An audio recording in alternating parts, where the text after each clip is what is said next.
Today is Saturday, December 14th, 2024.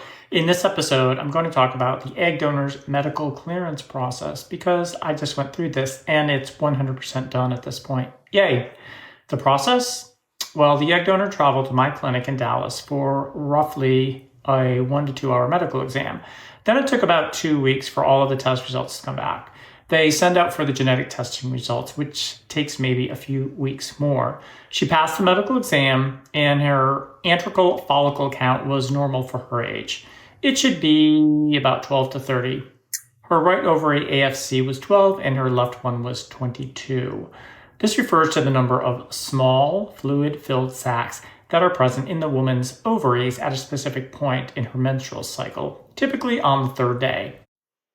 The genetic testing showed that she is a mild carrier for one condition, which is not the same one I'm a carrier for, so we are in the clear for being a genetic match.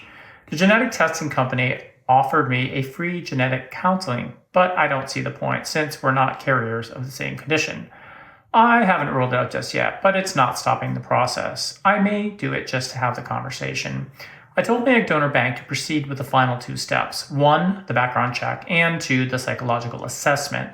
I know it sounds weird to be doing these 2 things last, given all the money I paid for the medical clearance, but they told me egg donors rarely fail either of these, so they leave them for last, so that you don't waste money by doing them first and then have your egg donor fail the medical clearance, which is much more common. The cost for all of this? I had to shell out money to various parties, about $3,000 to the egg donor bank to pay for travel and other things, such as repaying them $175 for the AMH fertility test.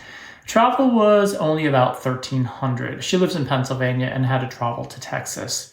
The background check was $100. The psych evaluation was $350, and Seed Trust, the escrow company, charges $400 for the work they do in managing the money. You basically put money into an escrow account that they manage. And then as the bills come in, they review them and pay them on your behalf. And then $500 for the egg donor's lawyer for writing the contract. This amounts to $2,850. So I used up almost the full $3,000 I put into escrow. I also have to pay my lawyer to represent me in the contract writing, which is a flat $750. The fertility clinic costs are separate. Surprisingly, they only required me to put down $2,500 as a deposit for the medical clearance. I actually pay them after she passes medical clearance, and the total cost for this is about $5,000. In reality, they combine the cost for both the medical clearance and the process of extracting the eggs. So I now owe them about $25,000 more for all of this. Then I'm all done with them until I find a surrogate. So in sum, I really had to shell out only about $5,750 to get her through medical clearance and the legal part, or excluding the legal part, only $4,500 for medical clearance. Then comes phase 2. That's when she takes the fertility drugs, is monitored locally, and then travels back to Dallas for the egg retrieval. The additional $25,000 to my fertility clinic I will pay before she starts this.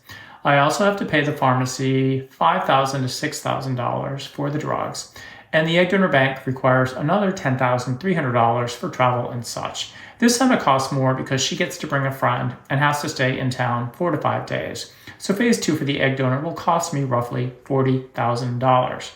Since I'm pulling this money out of retirement savings, it's counted as taxable income. So I have to pull up more so that part of it can be withheld for taxes. I'm erring on the low side and having only 10% withheld. You basically divide the amount you need by 0.9, and that tells you how much to withdraw if they're keeping 10% for taxes.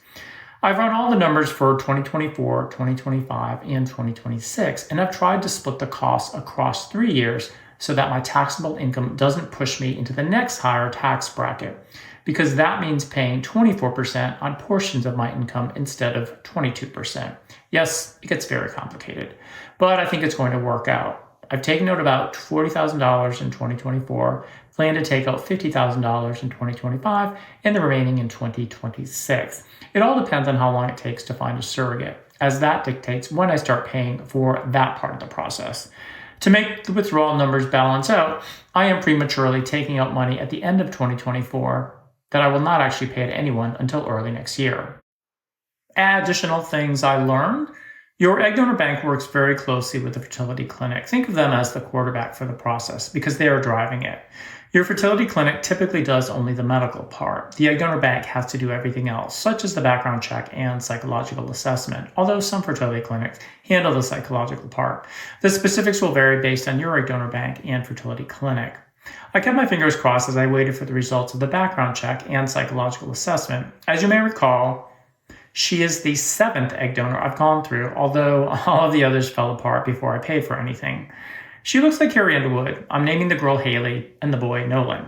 Hope you learned something about the medical clearance of the egg donor and can use this to better understand how your journey will proceed when you get to this point. I'll be back in 2025, probably January, to report on additional progress in my journey. And thanks for watching.